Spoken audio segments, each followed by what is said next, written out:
Graça e paz da parte de Deus o Pai, que nos criou, Deus o Filho Jesus, o nosso Salvador, e Deus Espírito Santo, que nos dá fé, nos ilumina, nos sola, santifica e edifica nesta fé.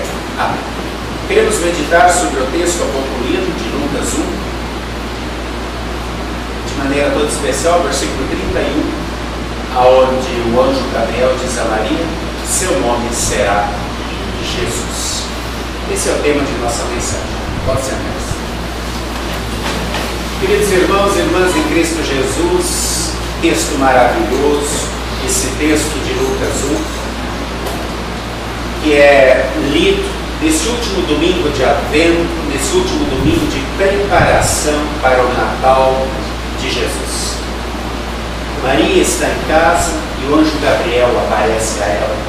E começa o texto dizendo que 6 meses depois do ocorrido antes, quando olhamos no texto anterior, diz que 6 meses antes ele havia aparecido para Isabel,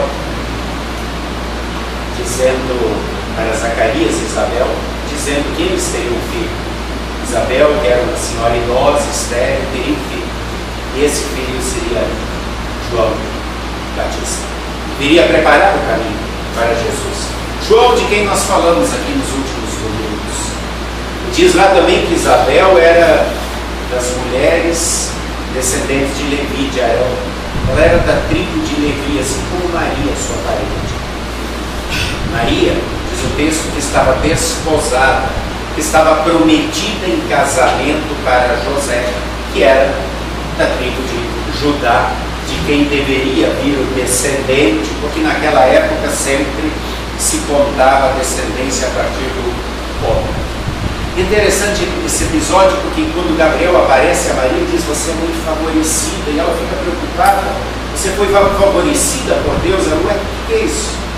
E então Gabriel diz: você vai ter um filho. Ele diz: como? Eu não tenho relação sexual com homem nenhum. Eu tenho um noivo, mas como uma pessoa decente, uma pessoa cristã, vou esperar o momento do casamento para ter relações sexuais com ele. Não tenho ainda. E então o anjo diz: não te preocupe, é o Espírito Santo que vai te envolver e vai colocar no teu ventre esse embrião que vai nascer, a quem tu darás o nome de Jesus, porque ele é o Filho do Deus Altíssimo. Ele é o verdadeiro Deus, ele é o Emanuel, que foi prometido por Isaías lá no capítulo 9, 650 anos atrás, dizendo que o próprio Deus estaria aqui conosco. Tu achaste graça diante de Deus. Você é uma moça correta, você é uma moça que espera na palavra de Deus, e Deus resolveu te favorecer. E aqui cai toda aquela mariolatria. Ela foi favorecida. Deus a escolheu, não é por algo que ela fez. Isso tem que ficar sempre bem claro no nosso texto, no texto bíblico de hoje, porque os mariólatras dizem que Maria não tem pecado. E ela mesma, no cântico dela, logo depois diz: a minha alma se engrandece em Deus, meu Salvador. Quem é que precisa de um Salvador? Quem tem pecado. Se ela diz que Deus é o Salvador dela, ela mesma confessa. Mas ela foi agraciada, ela foi escolhida, ela foi favorecida. E eu quero destacar a resposta dela, que diz: aqui está a serva do Senhor, que se cumpra tudo o que Ele quiser fazer por intermédio de Deus. Que nós tenhamos também essa disposição de servir, quando Deus olha para cada um de nós e diz assim: eu te escolhi, eu te chamei pelo teu nome brasileiro, eu te remi, eu mandei Jesus para morrer pelos teus pecados, eu te amo, e eu espero que agora tu também use os teus dons, os teus talentos para ser minha igreja, para ser meu representante, para falar do meu amor ao mundo, para falar da paz que só eu tenho para dar, e a paz que é dada pelo perdão dos pecados. O Espírito Santo te envolverá, e o ente que há de nascer será o Filho de Deus. Filho de Deus é Deus.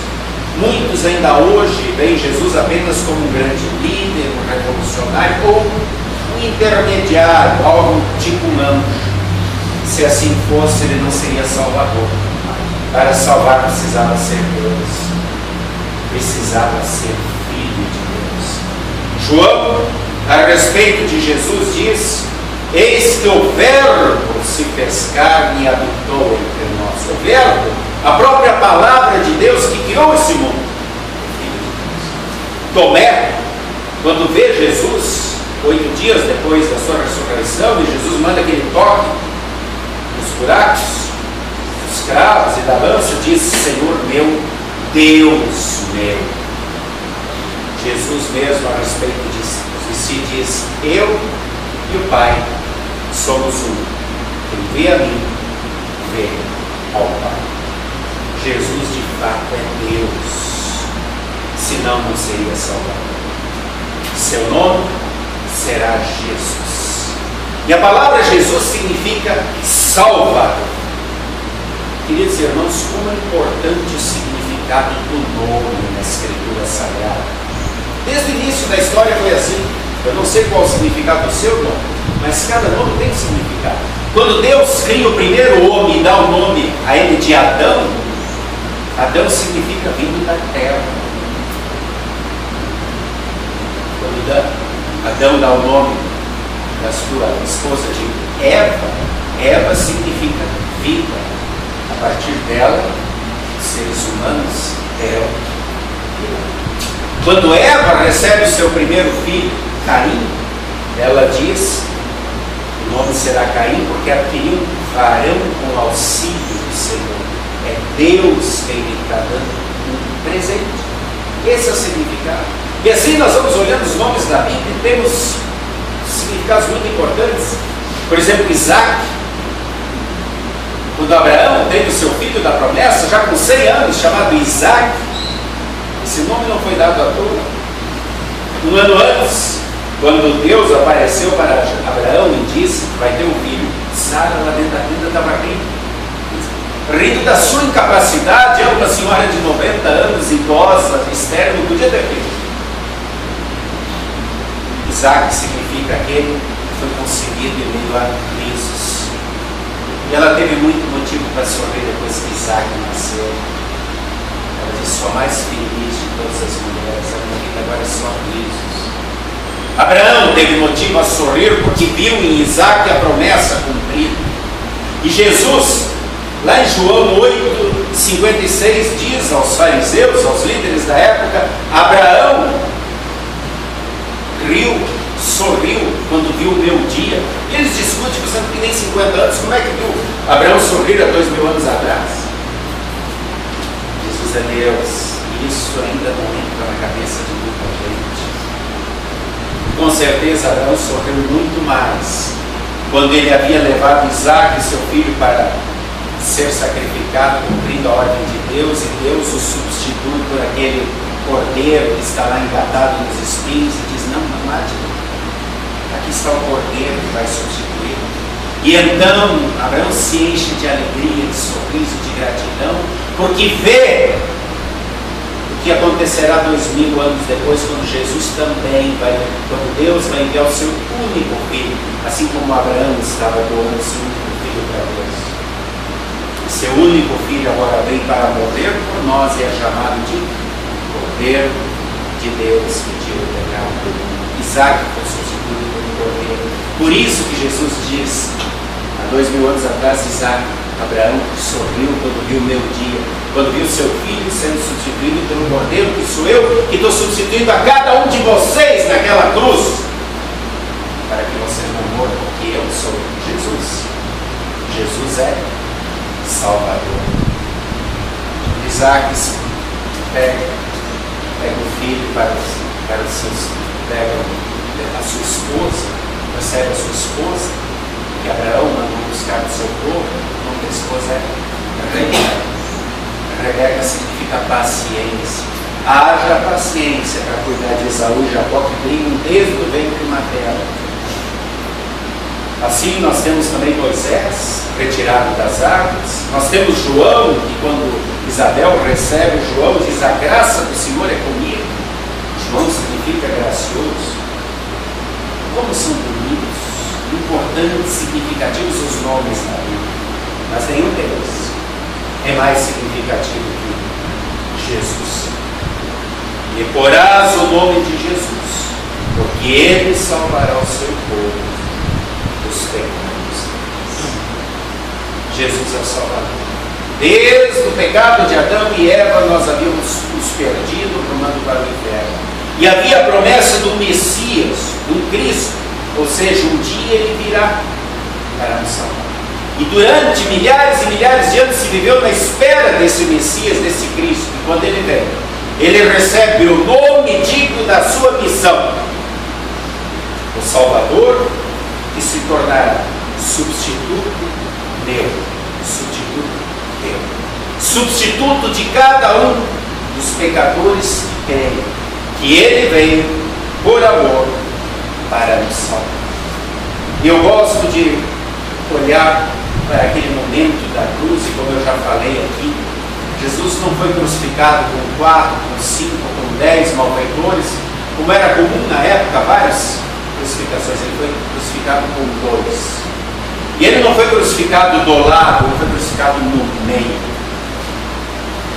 Porque ali está o destino da humanidade. De um lado, um malfeitor que zomba, que ri e não acredita. Do outro lado, um malfeitor que olha para a cruz, olha para Jesus, olha para o que está escrito na cruz e aceita que Ele é o seu Salvador, o seu Senhor. E esse malfeitor, por arrepender-se na última hora, por crer, está no céu com Jesus, porque Jesus disse: hoje estarás comigo na cruz. Ali está toda a humanidade. De que lado você está? Queridos irmãos, todos temos a mesma oportunidade. Todos somos pecadores. Todos nos encaixamos num daqueles dois lados. Todos nós também somos como Judas e como Pedro, que tiveram o mesmo pecado e a mesma oportunidade. Os dois negaram Jesus. Judas, ao ver seu pecado, caindo em si, se desesperou e se suicidou. Achou que não havia perdão pelo seu pecado. Pedro, quando viu seu pecado, caindo em si, chorou amargamente. Quando recebeu a notícia de que ele havia ressuscitado, correu e foi o primeiro a entrar naquele túmulo aberto, como quem está dizendo: Senhor, eu estou aqui, me aceita de novo. De que lado você está? Com quem você se parece? Você se arrepende dos seus pecados? Você confessa seus pecados a Deus? Você está disposto a ter uma nova vida? Você realmente acredita que o que Ele fez é absolutamente de graça e que não precisas cumprir nenhuma obra, guardar dia, não comer isso, não beber aquilo, ou fazer uma penitência? Ou... Já pensou se Barrabás quisesse discutir naquele dia?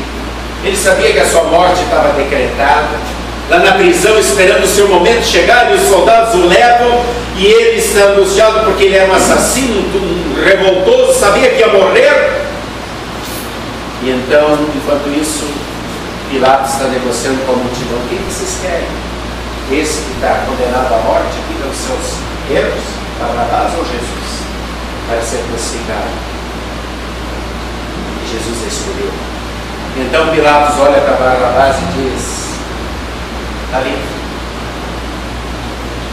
Solte as suas algemas. Já pensou se ele quisesse, como tantos hoje querem discutir: não, mas o que eu preciso fazer? Eu tenho que fazer alguma obra, eu tenho que cumprir alguma lei? Não pode ser simples assim. Eu tenho que fazer alguma coisa para merecer. Eu tenho que fazer a minha parte. Ele fez a dele, eu tenho que fazer a minha. E tanta gente hoje faz isso, que não aceita a obra de Jesus. Imagina se Barrabás fizesse: não, peraí, eu quero discutir a relação. Como é que é isso? Que ele vai me substituir e tomar meu lugar? Não é bem assim. Eu que sou criminoso, eu que sou bandido.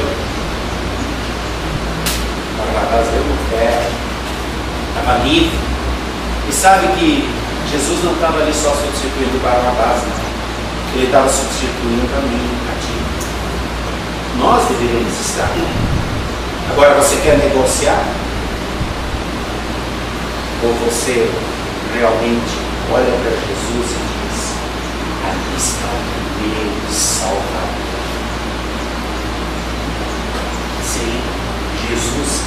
meu Senhor, é o meu Salvador, o único mediador entre Deus e os homens. Um nome que salva, um nome que perdoa, um nome que consola, um nome que transporta para os céus.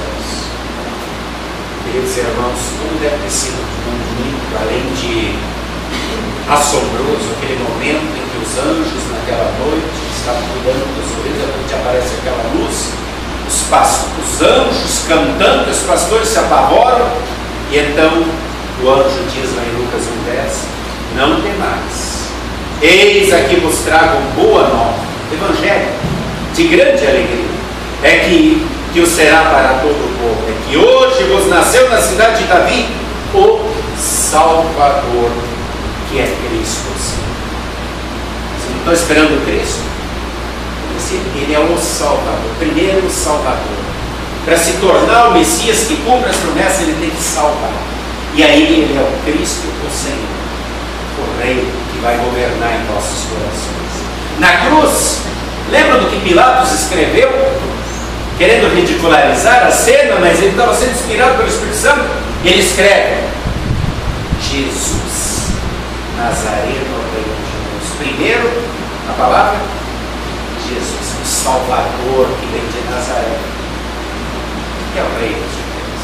Primeiro é o Salvador, para libertar, para nos perdoar os pecados, para então se tornar o nosso reino.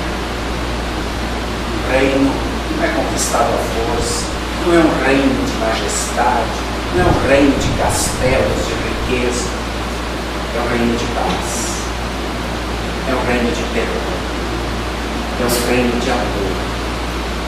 O nome Rei é majestoso, o nome Salvador, ele é maravilhoso porque ele é piedoso, ele traz o perdão. Rei é para imperar, Salvador é para libertar. Ele deixou a sua grandeza para se tornar um servo. Lá na manjedoura, no deserto de Belém, no meio daqueles animais mal cheirosos, é que ele nasce, esvaziando-se de toda a sua glória. Enquanto isso, o homem se incha. Quanto mais orgulhoso, mais posses, mais riquezas, mais carros, mais emoções, e volta ao pó. Precisamos combater esse orgulho e olhar para Jesus o Salvador que dá o exemplo. Vocês já prestaram atenção nas bem-aventuranças? Prestaram atenção no que Jesus diz ali? Bem-aventurados os humildes, ele deu exemplo. Bem-aventurados os mansos, ele deu exemplo. Bem-aventurados os pacificadores, ele deu exemplo. Bem-aventurados os que choram. Imagina aquele bebezinho chorando naquela noite fria, Maria e José ao lado, cobrindo, só tinham aqueles panos, pois estava ali numa simples manjedoura. Mas os anjos cantavam glória a Deus lá nas alturas. Este é o nosso Salvador maravilhoso, de quem novamente queremos celebrar mais um Natal. Sim, ele derramou seu santo e precioso sangue. Começou ali, no presépio. Pois é ali que ele ia circuncidar. Pararam para pensar nisso? Pois só, diz o texto, que só depois, ao cumprirem seus dias da quarentena de Maria, os 40 dias, é que eles sobem para Jerusalém. Quando vão cumprir aquela lei de Êxodo 13, Levítico 12, levando o cordeirinho, quando eram pessoas mais ricas, ou casal de pombos, que era no caso dele, para apresentar o menino Jesus ao templo em resgate da primogenitura. Isso era uma lei do Antigo Testamento. Todo primeiro filho tinha que ser resgatado por um casal de pombos ou um cordeiro. É aquilo que algumas igrejas ainda fazem hoje. Esquecem que essa lei já foi abolida, essa lei da apresentação, e fazem pela metade. Ninguém leva o cordeiro nem os pombos. Não entende como é que funciona isso? Jesus foi circuncidado. Jesus vem fazer uma nova aliança. Não precisamos mais de sangue. E essa nova aliança fica clara no momento da Santa Ceia, quando ele diz: isto é o meu sangue para a remissão dos vossos pecados, e é o sangue da nova aliança. Por isso que o batismo substitui a circuncisão. Por isso que a Santa Ceia substitui as ofertas de sangue, como está escrito lá em Mateus 26, 28. Uma nova aliança, feita não por um anjo, não por um intermediário, não por um profeta que ressuscitou, mas por Jesus, o meu Senhor, o meu Salvador. Ele é o centro da Escritura Sagrada. Jesus, o Salvador. Que Ele seja sempre o centro e o fundamento da tua vida. Pois só dessa maneira terá salvação. E se com essa certeza dessa salvação, com certeza também terás todos os motivos para cantar como os anjos, se alegrar como os pastores, agradecer como os magos, nessa peregrinação de vida, dizendo: Ele é o meu Salvador, o meu Senhor, e quer também ser. Aqui está o servo do Senhor, aqui está a serva do Senhor, e se cumpre em mim o que tu esperas de mim. Amém. E a paz de Deus, que excede o entendimento humano, guarde corações e mentes até o grande dia, quando estivermos com a eternidade.